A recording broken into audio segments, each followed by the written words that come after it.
Assalamualaikum warahmatullahi wabarakatuh. Nama saya Abdalani, saya dari Prodi Ekonomi Syariah semester 6 unit 1. Saya ingin menyelesaikan tugas saya yaitu mempresentasikan makalah yang berjudul Permintaan Uang dalam Perspektif Ekonomi Konvensional dan Ekonomi Islam.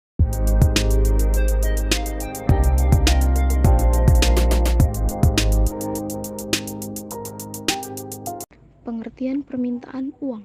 Permintaan uang adalah jumlah uang yang diminta oleh masyarakat atau individu dalam suatu periode tertentu. Permintaan uang berkaitan dengan fungsi uang, yakni sebagai alat tukar, alat penghitung, dan alat penyimpanan nilai dalam sistem ekonomi. Nah, selanjutnya, faktor-faktor yang mempengaruhi permintaan uang. Yang pertama, jika di konvensional itu ada suku bunga. Suku bunga adalah persentase atau imbalan yang diterima investor dari hasil investasinya. Yang selanjutnya ada inflasi. Inflasi adalah kenaikan harga secara terus-menerus. Selanjutnya ada pendapatan. Nah, ketika pendapatan yang kita miliki tidak cukup untuk memenuhi kebutuhan kita, maka permintaan kita akan uang itu sangat besar atau akan lebih tinggi. Nah, selanjutnya ada ketidakpastian ekonomi.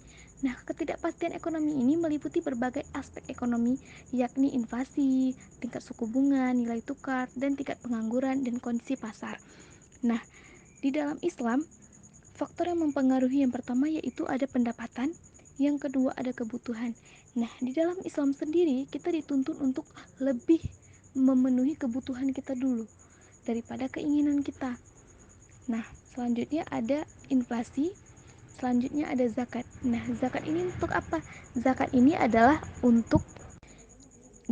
untuk mereka yang telah atau mereka yang mempunyai penghasilan telah mencapai nisabnya itu wajib untuk mengeluarkan zakat. Agar apa? Agar tidak terjadi penimbunan. Nah, selanjutnya ada investasi. Investasi seperti apa ini diperbolehkan dalam Islam? Investasi yang tidak mengandung riba dan investasi yang sesuai dengan syariat. Baiklah, selanjutnya ada kurva permintaan dalam Islam. Kurva permintaan uang Islam cenderung menunjukkan hubungan positif antara tingkat kebutuhan dana dan tingkat imbal hasil atau keuntungan yang diperoleh dalam akad pembiayaan syariah.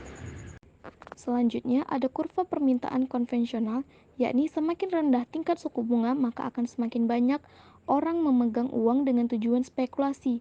Nah, sebaliknya, jika semakin tinggi suku bunga, maka keinginan orang untuk memegang uang semakin rendah. Nah, selanjutnya ada permintaan uang dalam perspektif Islam. Permintaan uang dalam Islam dikenal dengan konsep endogenous uang dalam Islam.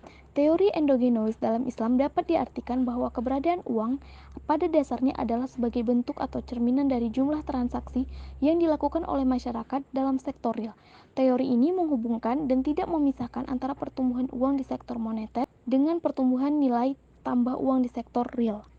Nah, menurut perspektif ekonomi Islam, jumlah uang yang beredar bukanlah suatu yang dapat ditentukan begitu saja oleh pemerintah atau sesuai keinginan pemerintah. Namun, dalam perspektif ekonomi Islam, jumlah uang yang beredar harus ditentukan oleh banyak permintaan uang di sektor real atau tergantung jumlah transaksi barang dan jasa yang dilakukan oleh masyarakat. Baiklah, sekian presentasi dari saya. Atas segala kekurangan saya mohon maaf. Wassalamualaikum warahmatullahi wabarakatuh.